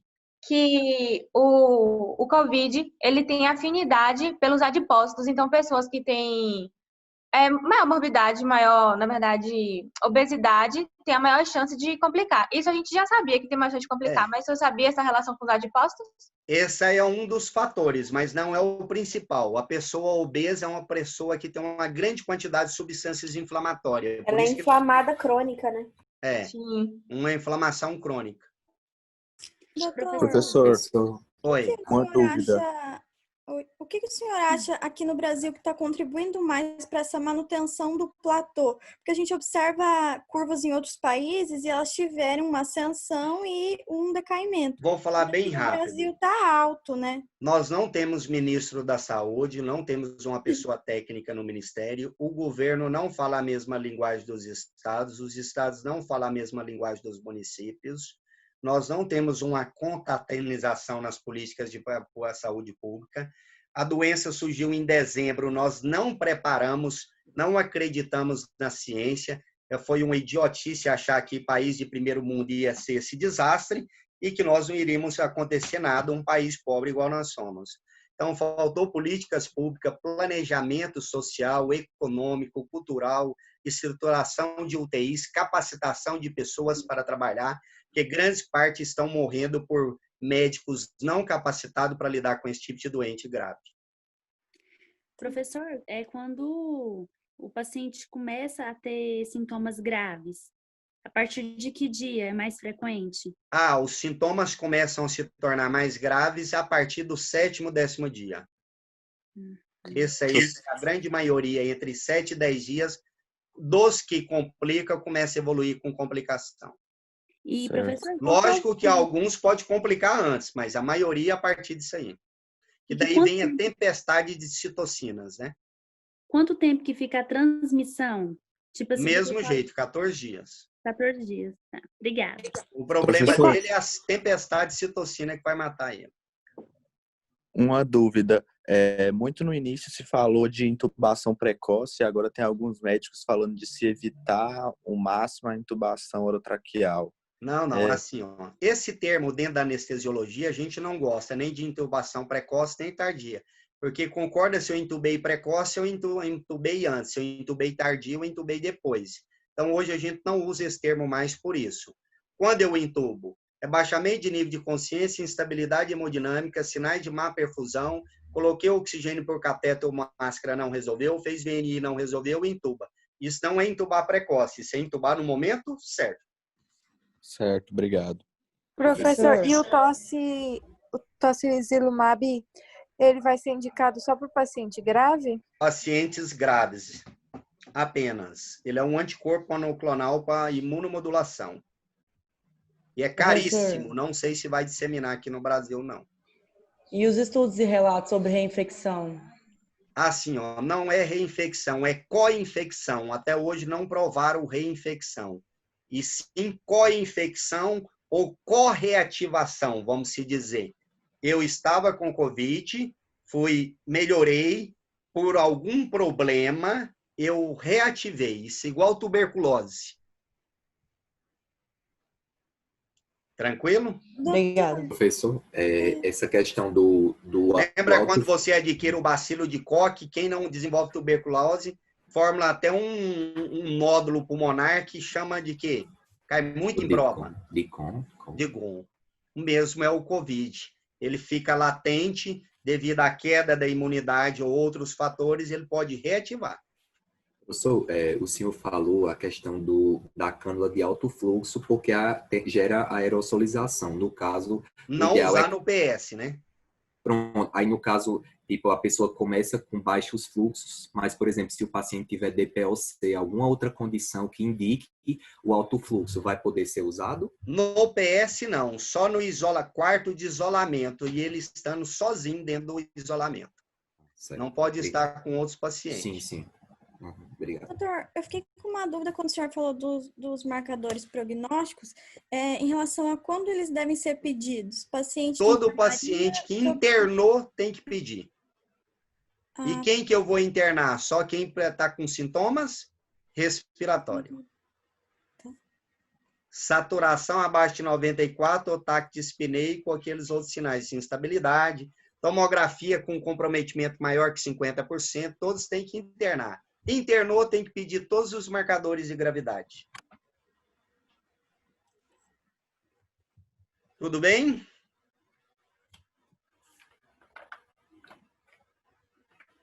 Tem mais perguntas? Professor, e essa, assim, desculpa, é só essa outra questão, por exemplo, a pessoa, quer dizer, já está Acho que tendo... tem algumas no chat, professor. A pessoa o quê? Pode ir falando.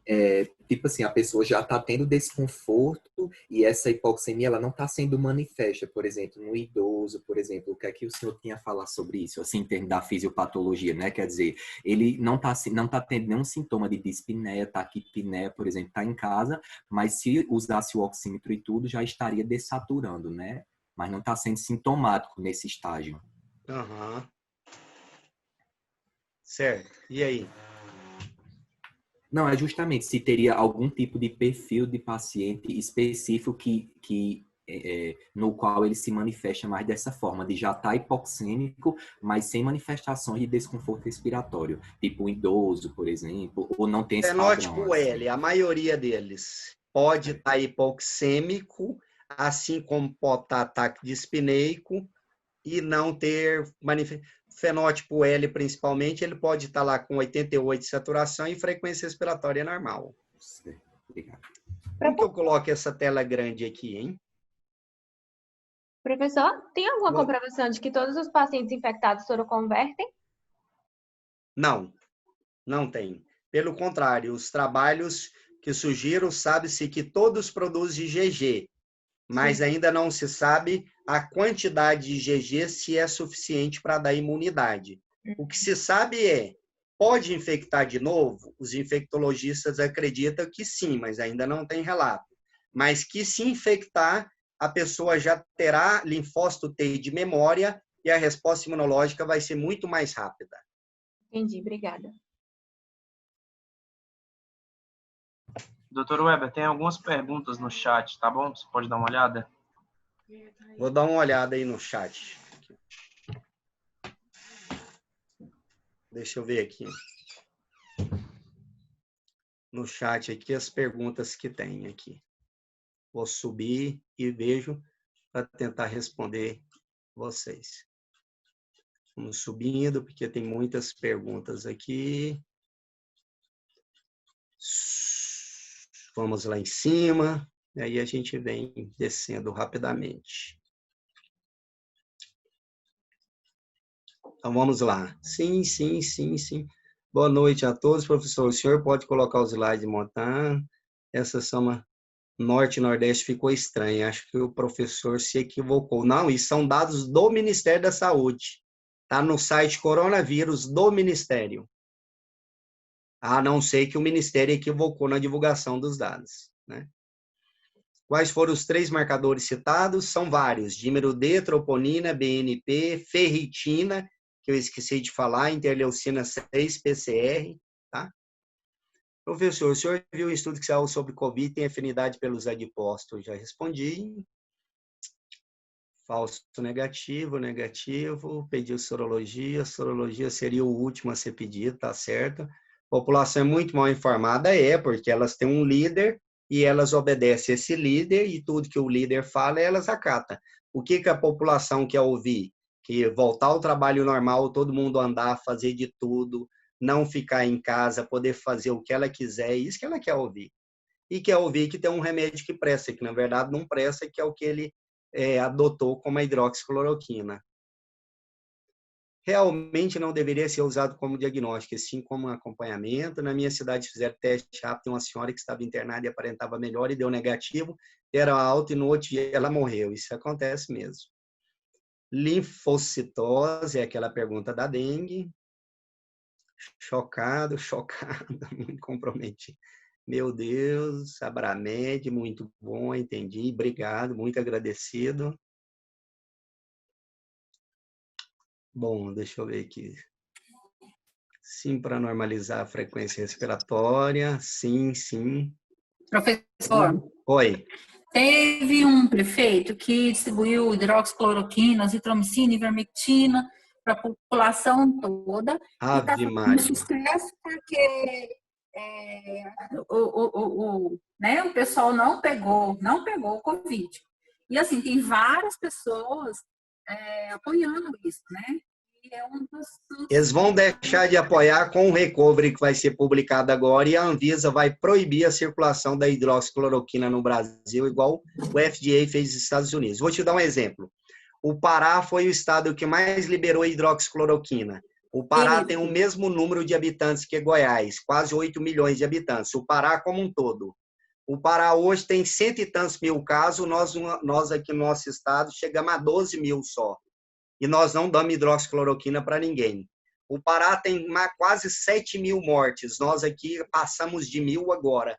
E nunca demos hidroxicloroquina para alguém. Então já está mais que provado que esse remédio não serve. Quero ver ele fazer um trial do cego controlado e provar. Aí eu acreditaria.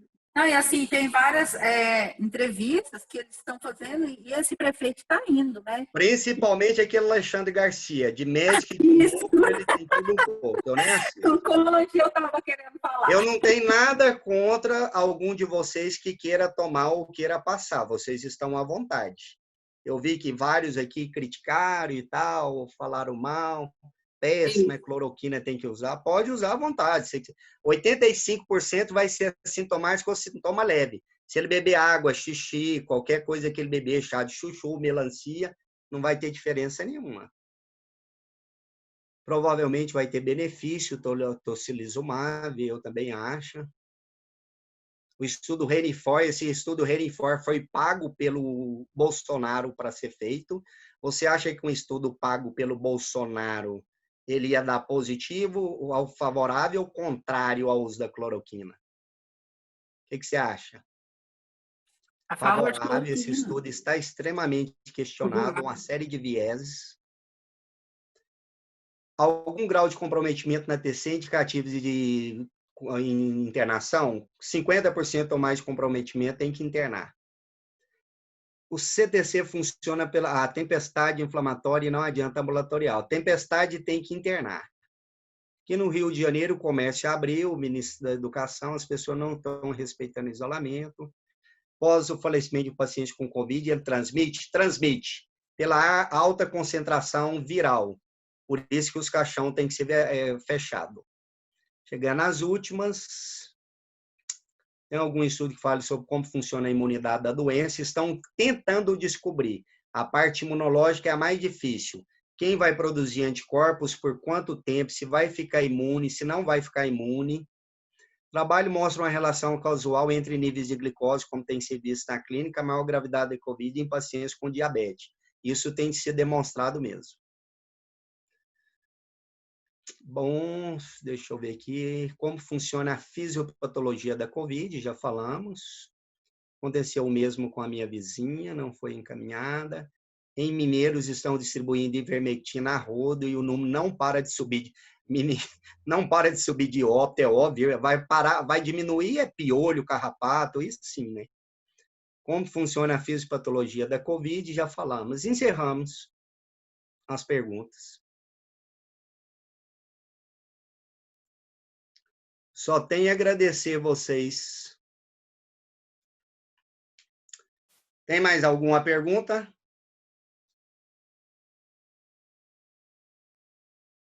Tem não? Professor? Oi.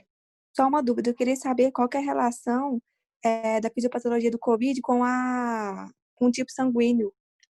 Não, o tipo sanguíneo encontrar uma alteração no cromossomo do sistema ABO que não existia, e nos pacientes graves, 80% tinha alteração, e todos eles eram do tipo sanguíneo A. Então, Entendi. associar o tipo sanguíneo A maior risco de desenvolver forma grave. Muito obrigada. Tranquilo?